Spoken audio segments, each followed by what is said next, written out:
सामने लिख देना है सौरव जोशी व्लॉग, इस बात सर्च कर देना इंडियन दा बेस्ट यूट्यूबर है।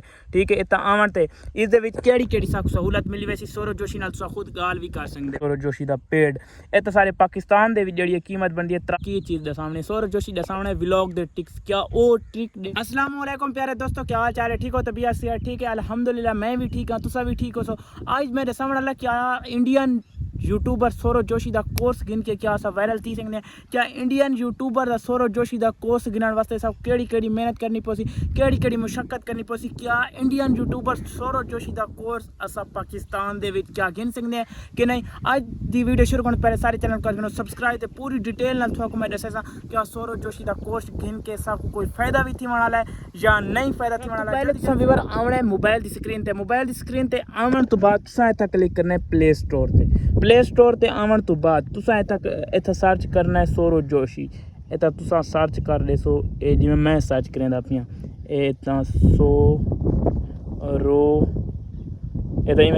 सौरव जोशी मैं देना है सौरव जोशी व्लॉग। इतना बाद सर्च कर देना है। सर्च करने के बाद ये सामने ये सौरव जोशी की वैबसाइट आ गई। सब तो पहली वैबसाइट तुसा क्लिक करना है। वैबसाइट क्लिक करने के बाद तुसा इंस्टॉल करके ऑलरेडी मैं इंस्टॉल करके दे। इंस्टॉल करने के बाद तुसा इत्थे ओपन ते क्लिक कर देना। ओपन थी वन ओपन हो गया। ये सामने आ गया वे सौरव जोशी दे पे माशाल्लाह इंडियन दा बेस्ट यूट्यूबर है। ठीक है, इतना आवन ते इस दे विच केड़ी सहूलत मिली वैसी सौरव जोशी नाल तुसा खुद गाल भी कर सकदे वे। सब तो पहले तो मैं दिखावन वाला ये तो सौरव जोशी का मेन चैनल है, जो मेन चैनल ओपन थी वैसे ये चेक करेंदे पे ये सामने यही वे सौरव जोशी का। थोड़ा सर्विस का इशू आवा ये सौरव जोशी का मेन चैनल इतना आवे सी। इतना होम ते क्लिक करके तुसा ये सौरव जोशी का जो सारे पाकिस्तान दे विच ही वे सौरव जोशी का पेड इतना सारे पाकिस्तान दे विच जिहड़ी कीमत बनती है 3070 रुपए का। मैं समझ 3100 रुपए दे विच पाकिस्तानी 3100 रुपया बनता। 3100 रुपए के सौरव जोशी का कोर्स मिलती।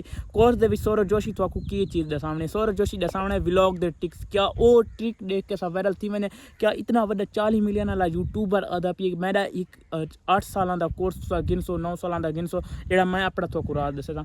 सब तो वड्डी गाल है कामयाबी का राज है जो अल्लाह पाक कामयाबी देवे कोई नहीं पीछा हटा सकता। जो तुम कोर्स पाए करो सो इन कोई फायदा नहीं थी होना। ठीक है, मैं तकरीबन 2 साल अल्हम्दुलिल्लाह सोशल मीडिया चलाई करा।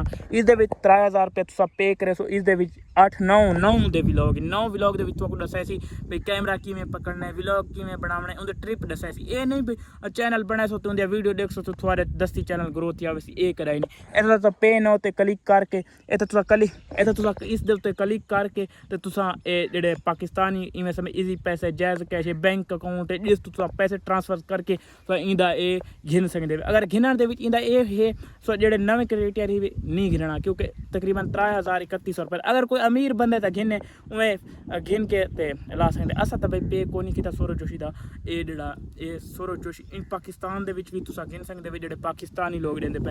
इंडिया वाले तो यार गिन सकते उन्होंने वास्ते पता नहीं इंडियन करेंसी के कितने पैसे बनने जो सारे पाकिस्तान के बनते सारे पाकिस्तानी करेंसी बनती पे 3070 रुपये। तकरीबन 3100 रुपये सौरव जोशी का कोर्स बाय करके सौरव जोशी के व्लॉग देख सकते वे। सौरव भाई जोशी होनी जो वीडियो दी थी वो यूट्यूब पर भी उस अपलोड की थी। ठीक है, तो इतना मेरे सामने उस ट्रिक दसी हुई भाई व्लॉग की में बनाना है, कैमरा की में पकड़ना है। ठीक है, 3000 रुपया भर के वायरल यूट्यूबर कोर्स गिन सकते वे। और ये नहीं भाई गिनने वाला सा कामयाब थी वैसे कामयाबी वास्ते मेहनत चाहिए। ठीक है, मेहनत करे सो तो इंशाल्लाह अल्लाह पाक तो कामयाबी देसी। अल्लाह हाफिज़। अगर कोई मेरी गाल बुरी लगी है तो अपने माफ़ कराए और कमेंट राय ज़रूरी दिवाए लाजमी दिवाए क्या सौरव जोशी का एक कोर्स बाय करना चाहिए या नहीं करना चाहिए।